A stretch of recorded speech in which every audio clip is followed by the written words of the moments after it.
이 시간 우리에게 주신 하나님 말씀 함께 보시겠습니다. 에베소서 5장 15절 16절 두 절을 교독하겠습니다. 5장 15절과 16절입니다. 그런즉 너희가 어떻게 행할지를 자세히 주의하여 지혜 없는 자같이 하지 말고 오직 지혜 있는 자같이 하여 세월을 아끼라. 때가 악하니라. 아멘. 세월을 아끼려면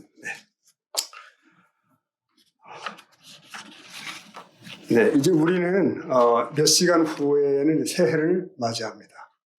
가는 세월 아쉽다고 가로막을 장사는 없다고 하죠. 오늘 본문의 말씀은 세월을 아끼라라고 말씀을 합니다. 여기서 세월은 중요한 시기 또는 금방 지나가 버리는 어떤 그 기회를 의미하는 단어입니다. 그러면 세월을 아끼라는 건 뭘까요? 여기서 아끼다라는 단어를 주목합니다. 특별한 의미가 있죠. 이 말씀을 다시 풀이하면 세월을 속량하다. 그러니까 시간을 대가를 지불하고 사다. 그런 뜻이 되겠습니다. 즉 최선의 시간, 최고의 시간을 만들기 위해서 그게 뭐든 간에 대가를 지불하라. 그런 뜻입니다. 아무리 엄청난 대가를 지불하고서라도 시간의 가치를 높이라는 그 의미가 여기 담겨 있습니다. 그러기 위해서 우리는 어떻게 살아야 되는가? 어떻게 해야 되는가? 여기서 어떻게 행할지를 주의 깊게 살피라라고 권면하죠. 자, 지혜 있는 자의 삶은 자신의 행위를 조심스럽게 살펴서 하나님의 뜻을 잘 이해하고 그리고 따르는 삶이에요. 시간을 일을 아끼는 이런 삶을 분별력 있는 삶이라고 말합니다. 분별력 있는 삶. 사람이 살아가는 동안에 분별력이 없으면 시간을 무의미하게 낭비하게 됩니다. 살림을 잘하는 사람들은 먼저 할 일을 하고 먼저 하고 나중 할 일을 나중에 하고 그렇게 하죠. 그것이 요령 있게 시간을 잘 분배하는 지혜 있는 삶의 한 모습이 되겠습니다. 지혜 없는 사람은 시간 사용을 분별 없이 하죠. 그래서 모든 일을 할 때 중구난방이죠. 전혀 앞뒤가 맞지 않아요. 왜 앞뒤가 맞지 않는가 하면 그 삶을 살아가는데 일의 우선순위가 없는 거죠. 그 원칙이 없습니다. 오늘 많은 현대인들이 왜 저토록 분주하고 바쁘게 살아가는가? 어쩌면 불필요한 일들에 매여서 살기 때문에 그럴 거예요. 특히 우리 신앙인들은 어떤 일에 우선순위를 둬야 할까? 여러분, 일이라고 다 똑같은 일은 아닙니다. 그래서 오늘 서너 가지로, 세 가지, 네 가지로 좀 구분을 하고 말씀을 드리겠습니다. 첫 번째 생각할 문제는 이겁니다. 중요하지도 않고 급하지도 않은 일이 있는 거예요. 우리 삶에는. 중요하지도 않고 또 급하지도 않아요. 쾌락, 오락, 놀이, 밤샘 같은 이런. 어쩌면 이것들은 그렇게 중요하지 않죠. 물론 급하지도 않아요. 그런데도 오락실에 가보면 젊은이들이 가득 들어차 있습니다. 제가 요즘 가보진 않았고요. 들은 적입니다. 이것은. 가득 차 있대요. 또 보면은 술집에도 사람들이 가득 들어차 있죠. 그렇게 시간을 보내요. 어떤 때는 새벽 시간인데도 사람들이 그렇게 앉아있고 거리를 배회하고 그럽니다. 안타깝게도 이렇게 중요하지도 별로 않고 그렇게 급하지도 않은 일들에 사람들이 떠밀려가며 그냥 살아가는 겁니다. 그래서 오죽하면 노래가 있잖아요. 노세 젊은 노세. 늙어지면 못 노나니. 이것은 시간 낭비일 수 있고 인생 낭비입니다. 여러분, 혹시 내 삶에도 그런 것들 혹은 그런 습관들이 있나를 살펴볼 시간입니다. 구별하는 지혜가 필요해요. 그리고 단절하는 용기도 필요합니다. 두 번째 생각할 문제는 중요하지는 않지만 급한 일이 있습니다. 이해되시죠? 그렇게 중요한 건 아닌데 급한 거예요. 아니 급하게 보이는 거예요. 그건 뭐죠? 늘 당면하는 일들입니다. 당면해요. 그러니까 내일로 미루면 안 될 것 같은 그런 일들이 우리의 삶에는 있어요. 살아가다 보면 매일같이 이런 일들이 발생합니다. 아이들의 문제, 친척의 문제, 애경사의 문제, 하여튼 자잘한 사건들, 이 예기치 않은 일들이 얼마나 많이 일어나는지 그거 다 해결하려면 늘 쫓아다녀도 모자라요. 누구 결혼식 날, 어느 잔칫날, 나에겐 별로 중요치도 않은 일인데 또 그렇다고 또 안 갈 수도 없는 그런. 그런데 그렇게 뛰어다니다 보면 어느새 하루가 어때요? 그냥 지나갑니다. 네. 그리고 또 한 주간이 그렇게 지나가요. 거기 쌓이면 그냥 한 달이 가는 거죠. 여러분, 한 달을 다 보낸 뒤에 30일쯤에 지나간 달의 달력을 이렇게 한번 들여다보십시오. 뭔가 가득한 메모들이 있어요. 내가 많이 천천히 살펴보면 사실 그렇게 중요한 일은 아니었다는 거야. 많은 일들이. 그런데도 그것들이 나의 일상을, 나의 30일을 채워버린 거예요. 그 자리엔 내가 없어도 되는 자리였는데 나는 그런 곳까지 따라다니면서 거기서 시간을 보내는 거죠. 오늘도 많은 사람들이 예정에도 없이 찾아오는 그런 일들로 인해서 시간을 보내며 또 그렇게 살아가고 있습니다. 근데 그들을 보면 늘 바쁘게 살아가죠. 그래서 뭐가 그리 바쁘냐라고 물으면 나도 뭐가 그리 바쁜지 모르겠다. 그럽니다.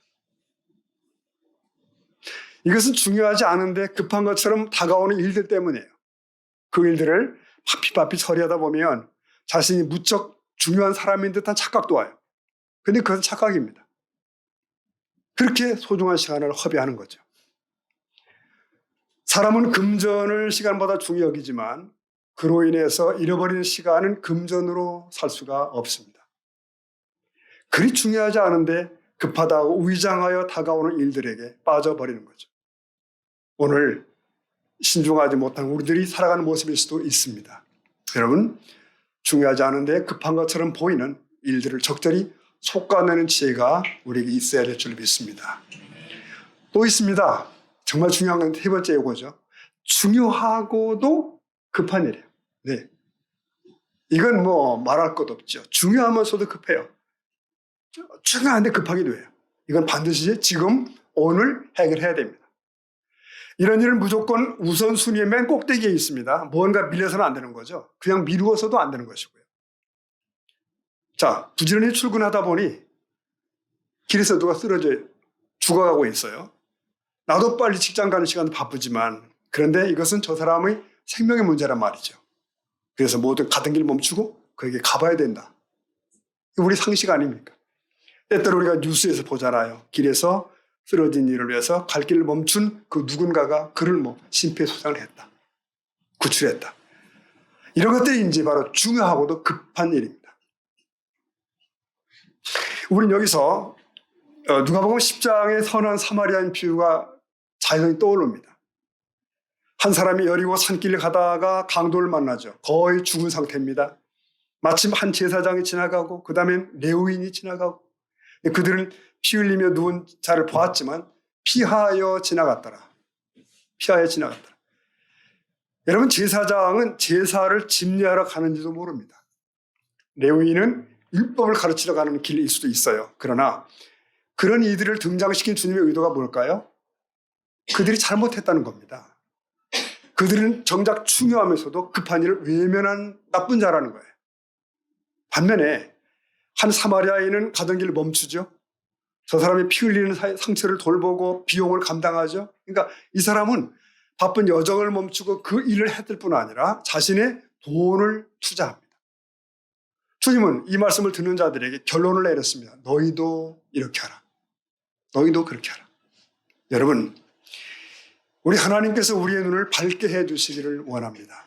그래서 정말 나로 하여금 중요하면서도 급한 일을 분별할 수 있도록, 그리고 그 일을 감당할 수 있도록. 근데 어떤 사람들은 별로 또 이런 문제에 관심이 없어요.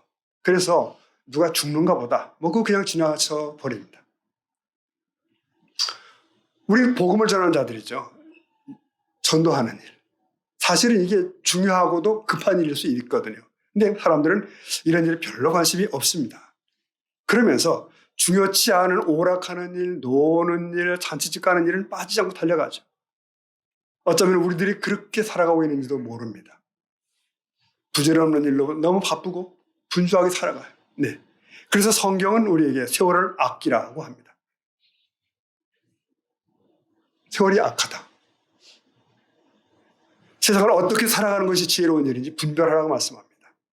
지혜 없는 자같이 하지 말고 지혜 있는 자같이 세월을 아껴서 살아가라고 권면합니다. 사랑하는 성도 여러분, 우리 앞에 있는 중요하고도 급한 일을 절대 놓치지 않는 감당하는 저와 여러분 되기를 축복합니다.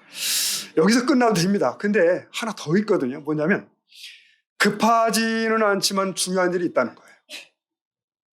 참 미묘한 부분입니다. 어려운 부분이에요. 전혀 급해 보이지 않아요. 그래서 자꾸 뒤로 밀려요. 혹은 잊혀요. 근데 알고 보면 아주 중요한 일입니다. 여기서 사람들은 자꾸 속죠. 간과하죠. 특히 우리의 영적인 삶이 이 부분에 속합니다. 지금 신경 안 써도 괜찮을 것 같아요. 별 타이 없어. 그러나 매일매일이 성실하게 쌓여져 가야 되거든요. 미루지 않고. 왜? 어느 날 갑자기 주님 앞에 섭니다. 우리 신앙생활은 여기서 둘로 구분할 수 있다고 봐요. 하나는 이 밖으로 드러나는 것하고 또 하나는 드러나지 않는 것이 있겠죠. 드러나는 것은 보통 우리가 주로 교회에서 이루어져요. 주의를 잘 지키고 성수하고 예배도 참여하고 헌금도 드리고 봉사도 하고 사람들은 이것들을 잘하는 사람을 가리켜 믿음 좋은 사람, 신앙 좋은 사람이라고 부릅니다. 근데 이런 모습들은 다 밖으로 드러나는 거잖아요. 그 집사님이 참 잘해. 대단하셔. 이런 평가를 받습니다. 근데 우리 신앙은 그게 다가 아니에요. 우리 신앙에는 드러나지 않는 부분들이 있습니다. 나 개인과 주님의 관계입니다. 얼마나 돈독한지, 얼마나 친밀한지. 여기 신앙의 깊이가 있습니다. 우리가 442장 찬송 후렴에도 있죠. 주님 나와 동행을 하면서 나를 친구 삼으셨네. 우리 서로 받은 기쁨은, 그 기쁨은 뭐죠? 알 사람이 없도다. 내가 주님을 알고 주님이 나를 아시는 그것이 있어야 한다는 거죠. 그런 깊은 신앙을 뒷받침하는 것이 역시 기도와 성경입니다. 누가 뭐래도 홀로 엎드린 모습이 있어야 된다. 은밀한 기도가 있어야 한다는 거죠. 그리고 영의 양식을 내가 직접 공급받기 위해서 말씀을 묵상하는 시간이 나의 시간이 있어야 한다는 거죠. 매일 큐티하고 성경을 읽고 영의 양식을 삼는 것 중요합니다. 이런 기도와 성경 읽기는 신앙인의 삶의 뿌리와 같아요. 그러니까 잘 보이지 않지만 중요한 겁니다. 급하게 여겨지지 않지만 중요한 거예요. 병든 고목나무는 겉으로 웅장해도 큰 비가 오고 나면 되게 쓰러지죠. 나무가 클수록 요란하게 쓰러지죠. 우리는 직분을 맡을수록 신앙의 연조가 더할수록 겉만 웅장해질 수 있습니다. 그럴 가능성이 있어요. 그러면 더 위험해지죠. 반드시 말씀과 기도가 뒷받침돼야 할 줄로 믿습니다. 근데 이것은 당장은 급하지 않게 보인다는데 문제가 있어요. 그래서 많은 이 신앙인들이 가볍게 여기며 살아가요. 우리들 시간이 없기 때문이죠. 별명 중에도 가장 어리석고 못난 별명은 시간이 없어서라는 별명이래요. 에디슨이 한 말입니다. 시간이 없어서. 그러나 여러분 명심하십시다. 우리는 시간이 있습니다. 시간을 주셨습니다. 그러므로 할 수 있는 한 중요하면서도 급한 일을 선택해야 되는 거예요. 우리가 가장 많이 속고 놓치는 것이 이것이잖아요. 중요한데 급하지 않아 보이는 것, 우리는 그것을 붙들어야 될 줄로 믿습니다. 자, 우리는 2024년도 새 달력을 이제 걸고 있습니다. 그 안에 물론 12달 365일이 있죠. 우리가 진정으로 소유하는 것은 시간뿐이에요. 가진 것이 달리 아무것도 없는 이에게도 시간은 있죠. 그런 면에서 공평한 미천이에요. 이 미천으로 무엇을 할까? 여러분, 자칫 우리는 별로 중요치 않은 일들로 인해서 정말 중요한 일들을 밀쳐버릴 수 있다고 하는 경고를 드립니다. 그렇게 허둥지둥 살아가요. 그래서 짧은 인생은 시간의 낭비에 의해서 더 짧아져요. 사실 그렇게 지난 날들은 살아온지도 몰라요. 그런 동안 이만큼 세월이 갔고 이만큼 나이를 먹었습니다. 이제라도 하나님의 지혜를 우리가 구해야 될 것 같습니다. 어떻게 행할지를 가르쳐 주시기를 저 앞에 구하는 저와 여러분 되기를 빕니다. 여러분, 요약 겸 새해는 어떻게 살아야 할까요? 어떻게 금 같은 시간을 다뤄야 할까요? 오늘 세 가지 혹은 네 가지 말씀을 드렸는데 첫 번째, 중요하지도 급하지도 않은 일이 있다고 그랬죠. 네, 이런 일은 손을 털어야 됩니다. 다음, 중요하지 않지만 급한 일이 있다고 그랬어요. 가급적 이거 밀쳐버려야 됩니다. 세 번째가 중요하죠. 중요하면서도 급한 일. 여러분, 이 세 번째를 선택하는 용기가 필요합니다. 우리 24시간을 이 중요하며 시급한 일에 투자해야 돼요. 근데 선물 하나 말씀 더 드렸죠. 염두에 둘 것. 네 번째. 급하지 않지만 아주 중요한 일. 이걸 늘 기억을 하셔야 됩니다.